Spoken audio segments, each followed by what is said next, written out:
There are teeth back here. These teeth right here grind against a plate in the roof of the mouth, and that's how the fish breaks apart the cells that it feeds on. It feeds on plankton, really small stuff. And that has been my biggest goal in this whole thing, is to understand the carp as fully as a person can understand the carp. The green is, you're seeing the algae that this fish is feeding on through the intestine. Now, if you look at this volume of gut. On the Mississippi River, fish don't just swim, they fly. Silver carp launch themselves from the water like live missiles, smashing into boats and faces alike. They're America's most hated invader. But here's the twist: halfway around the world, this same fish is raised with care, cooked at weddings, and honored as a symbol of luck. How did one species become an ecological villain in one place and a cultural treasure in another? Stick around and we'll follow the story of how good science turned wild. Quick favor before we move on. If you appreciate this content, consider giving this video a like and subscribing to the channel. Believe it or not, more than 92% of viewers haven't subscribed yet. It's free and only takes a second, but it means the world to us. So did you subscribe already? Great, thank you so much for your support. Now back to the video. Out on the water, this story began with a quiet hope, a plan to use fish as cleaners, not conquerors. Back in the late 1960s, scientists were staring down ponds clouded with algae and waste. The thinking was simple: skip the chemicals and let nature handle it. They brought in Asian carp, well known for eating what nobody wanted. Bighead and silver carp were set loose on plankton, while grass carp trimmed back thick mats of plants. Each species took a job, and together they worked like an engine built to scrub the water clear. In those early ponds, the idea looked close to perfect. You could almost see the results in the clarity of the water. The problem came when that controlled machine broke free. Heavy rains and floods helped the first few carp slip out and drift downstream into wider channels. Once they found the open current, there was nothing to stop them. No predators. No barriers. Just endless food. That efficiency, the very trait that made them useful, turned destructive in the wild. Carp feed constantly, straining algae and plankton that form the base of the food chain. And that has been my biggest goal in this whole thing, is to understand the carp as fully as a person can understand the carp. And what that also did, besides keeping the water separate, is it kept the fish and wildlife of those two systems separate. Over the last century, the Great Lakes have experienced a number of invasions that rank above the others. Species like the sea lamprey, the zebra mussel, that have really thrown the ecosystem for a loop, that are threatening to pollute the Great Lakes and Mississippi River in a way that we didn't even think about in 1889. Every gulp they took meant less for native fish, less for the insects and mussels that anchor a healthy ecosystem. Over time, once clear rivers began to cloud as their feeding stirred up sediment from the bottom. Grass beds died off. Native species disappeared as the system tipped out of balance.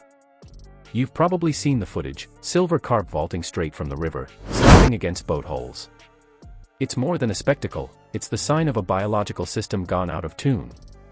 Out on the Mississippi and its branches, this giant machine now runs on its own, multiplying faster than any net can pull them out.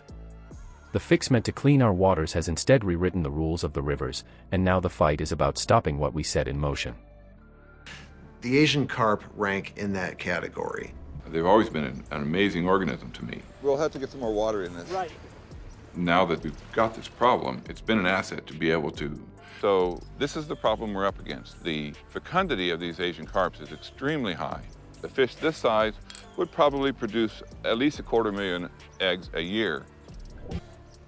There are teeth back here. These teeth right here grind against a plate in the roof of the mouth, and that's how the fish breaks apart the cells that it feeds on. It feeds on plankton, really small stuff.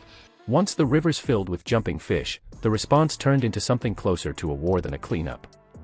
Out on the water, engineers laid down electric grids deep below the surface, sending steady waves of current that form an invisible fence.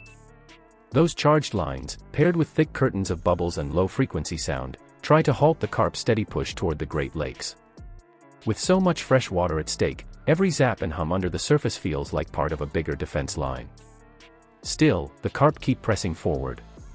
Their eggs drift downstream by the thousands, spreading through side channels and backwaters. Even with millions spent on barriers and patrols, the fish find openings, slipping through gaps like water through a screen. Each season, new stretches of river fill with their silver flash and frantic leaps. The fight hasn't stopped, it's only stretched wider. On deck, fishermen have turned that chaos into work. Nets sweep entire schools into thrashing piles that shake the boat, the sound of engines and splashing blending into one sharp rhythm. What used to be waste now moves by truckload to factories downstream. The consequence of that choice is becoming apparent now in the 21st century, and we're facing a crisis of invasive species. This vial, if you can look close at that, has about 3,000 tiny baby Asian carps that were all caught in one pull of a plankton net. And this one, they don't have its stomach at all. If you look at this gut, look how long, and it wraps back and forth, and this gut is very full. And if you look at the fat on here, this fish is doing very well. This white is fat. These are the gill rakers of a silver carp. The red part is the part the fish breathes with. This part on the inside, this increases surface area. Right in here, this is where the food collects.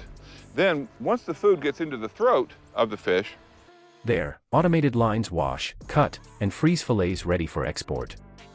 The same carp that clog American rivers end up as fresh food across the Pacific in places where carp are cherished and worth real money. Back home, most fish markets stay cold to them. Many buyers see carp as muddy or unwanted, ignoring its mild flavor and clean white meat. Rebranding tries to shift that view with names like silverfin, hoping to make people taste before they judge.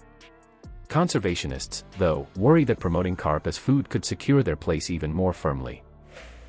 Is the native fish that we caught out of the same haul. And there's probably about 100 fish in this vial. The green is, you're seeing the algae that this fish is feeding on through the intestine. Now, if you look at this volume of gut, Have a long-term relationship with these fish, so to speak. The Asian carps, you might say, they each have their own superpower. there's a lot of food in there. A silver carp can, if conditions are right, can eat up to more than 20% of its body weight in a day. The carp has become both a problem and a product, a creature fought in one current and celebrated in another, and somewhere in between, control keeps slipping further from human hands. What began as a plan to clean ponds turned into a lesson written across entire river systems. The idea looked sound on paper, but biology doesn't follow blueprints. Out on the water, every live fix carries its own current, drifting where no chart can predict. Each effort to solve one problem wakes another. Barriers fail, fish adapt, and the river keeps moving. Water always finds a way around the wall. So now the question shifts from how to stop the carp to how we learn from them. Watch how these choices ripple through ecosystems, and decide where balance truly lies.